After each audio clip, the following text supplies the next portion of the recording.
Hello hello. तो आज हम लोग करने वाले हैं सीआई के कुछ क्वेश्चंस। एसएससी के पीवाईक्यू हैं और ज़्यादा नहीं, गिनती के 5 क्वेश्चंस हैं। ठीक है, तो 5 क्वेश्चंस बढ़िया बढ़िया हैं, मज़ेदार से हैं, अच्छे लेवल के। अगर बेसिकली हम ध्यान नहीं देंगे तो गड़बड़ हो जाएगी। ठीक है, तो चलिए शुरू करते हैं। ज़्यादा टाइम बर्बाद हम काहे करें, फालतू में क्यों माथा मारें। Let's start. पहला क्वेश्चन, असम इन्वेस्टेड 8%। 1 मिनट पहले इसको सही कर लेते हैं, बार बार क्यों खुला है ना। ठीक है, अब शुरू करते हैं अपन कार्रवाई अपनी। जय Shri Ram. Assam invested 8% amounts to rupees 20,200 at the end of 1 year when the interest component half yearly. What will the SI in the same sum for 3/5 years at double the earlier rate of interest. ठीक है, अब basically इसमें पुराना method क्या कहता है कि आप पहले प्रिंसिपल निकालो, उसके बाद आप इसमें अप्लाई करो, ये डालो, फिर ये डालो, रेट ऑफ इंटरेस्ट फैस तो बटा 100 करो, फिर जाके आंसर आएगा। ठीक है, बट हम इतना लंबा नहीं करने वाले, इतना टाइम ही नहीं है। इसमें बेसिकली हम पकड़ने वाले हैं ये जो 4/3/5 लिखा हुआ है ना, हम इसको पकड़ेंगे।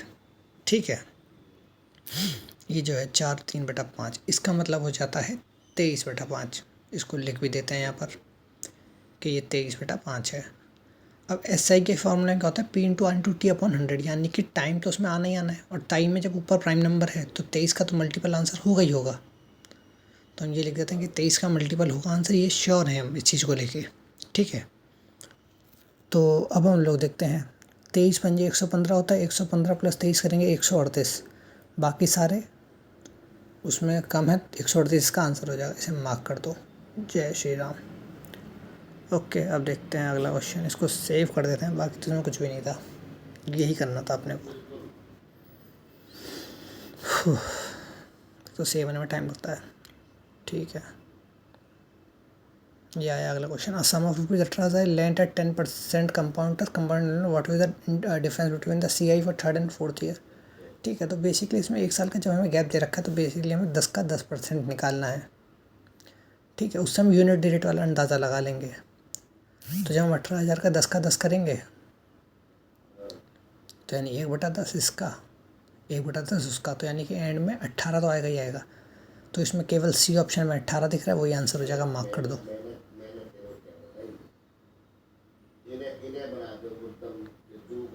ठीक है, यहाँ से ये गया, यहाँ से ये गया, ये 8 का दिख रहा है ना, 18 का 8 1 और 8 दिख रहा है, इसको मार्क कर दो।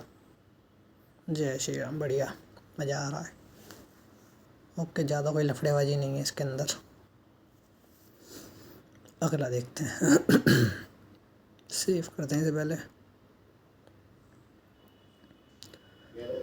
ठीक है, अभी देखो अभी से करने के ना, इस वाले करने को 2 तरीके हैं इस क्वेश्चन को करने के। फिर भी the compound interest calculated on the sum of money for the second year is 132 and third year is 1452। Principal amount हमें बताना है फर्स्ट ईयर में। ठीक है, तो इन दोनों का गैप कितना है, 132 मतलब ये हो गया 10% एग्जैक्टली अगर देखा जाए। ठीक है, तो पहले तरीका तो ये कहता है कि जब सेकंड ईयर का इंटरेस्ट 1320 है, तो यानी कि 11 की वैल्यू है 1320, तो 100 की वैल्यू निकालेंगे। बाकी जो एक दूसरा तरीका है कि अगर सेकंड ईयर में 1 0 बच रहा है तो फर्स्ट ईयर में एक और 0 होगा, और उससे पहले प्रिंसिपल में एक और 0 होगा, यानी टोटल 3 0 होंगे। तो मैं तो यही वाला तरीका अप्लाई मारता हूँ, इसमें 3 0 दिख जाते हैं क्लियर कट। ठीक है, जब 10% चल रहा है तो यानी एक 0 छोटा हुआ चल रहा होगा ना, तो यानी कि इसमें 3 0 होंगे। तो केवल एक ही ऑप्शन है जिसमें हमें 3 0 दिख रहे हैं, दैट इज़ 12,000। तो इससे हमारी कैलकुलेशन भी बच गई, कोई कैलकुलेशन हमें करने की ज़रूरत नहीं पड़ी। ठीक है,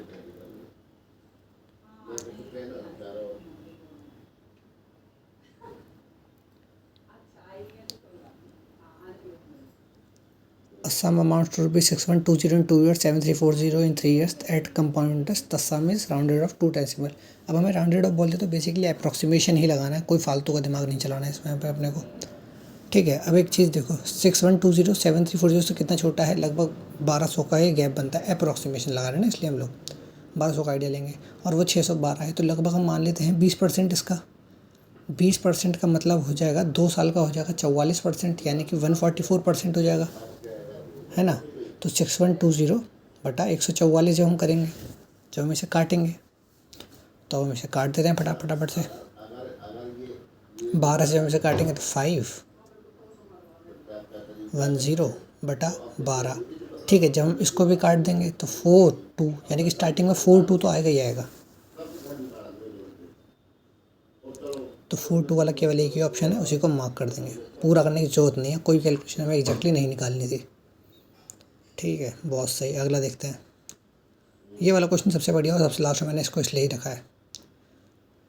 A farmer borrowed 1320 from my lender to do cultivation in his field. The rate of interest is 12.5% compounded annually. At the end of 2 years, he cleared his loan by paying 1070 and his scooter. The cost of scooter हमें बताना है। ठीक है, तो इसका authentic method क्या कहता है कि 1320 को हम लोग पहले 112.5 निकालेंगे, ये 1 साल का निकलेगा। फिर 112.5 निकालेंगे, वो सेकेंड ईयर का निकलेगा। ठीक है, उसके बाद उसमें से हम ये अमाउंट माइनस करेंगे 107062.50। तो भाई कैलकुलेशन बहुत कॉम्प्लिकेटेड हो जाएगी, क्योंकि 112.5 है वो। ठीक है, तो हम इसकी जगह क्या करेंगे, 112.5 का मतलब हो जाता है 9। तो टोटल अमाउंट जो होगा वो 9 का तो मल्टीपल बनेगा ही बनेगा।